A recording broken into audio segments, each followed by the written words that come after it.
Kalai ngala penjot yaki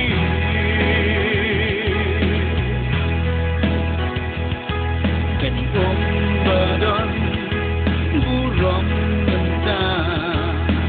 kala nong syuk yanga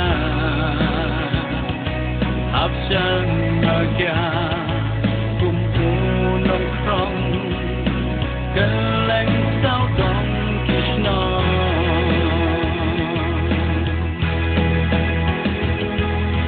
no kenyan tetri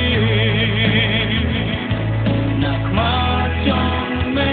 aple iya ngadon hae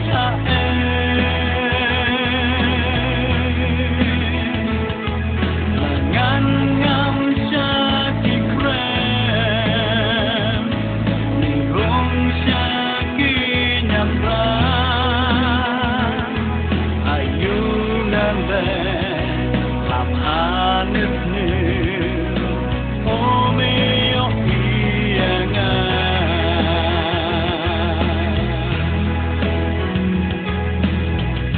Pasada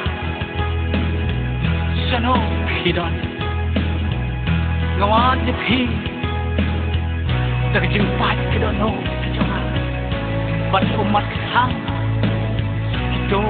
Alina Alino Seir Mentama Senut Babaro Kelang Kepok Kejongan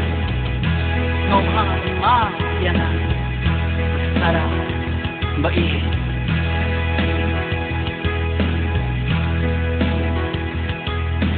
Doi ayu Bangan taklem Ange haklah Perutei Kat bakismi Iwan gile Jeng sniu kinang jelek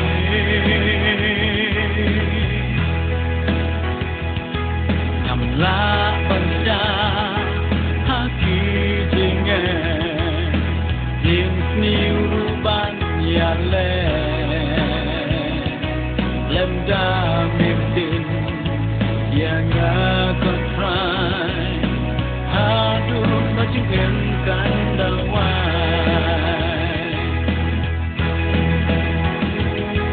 Jano kenyan petri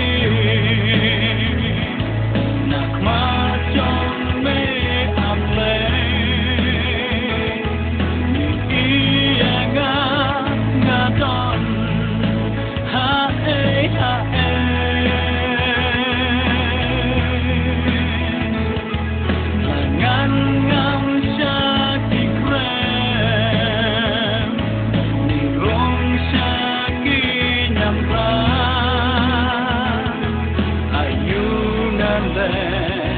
ham hanes ni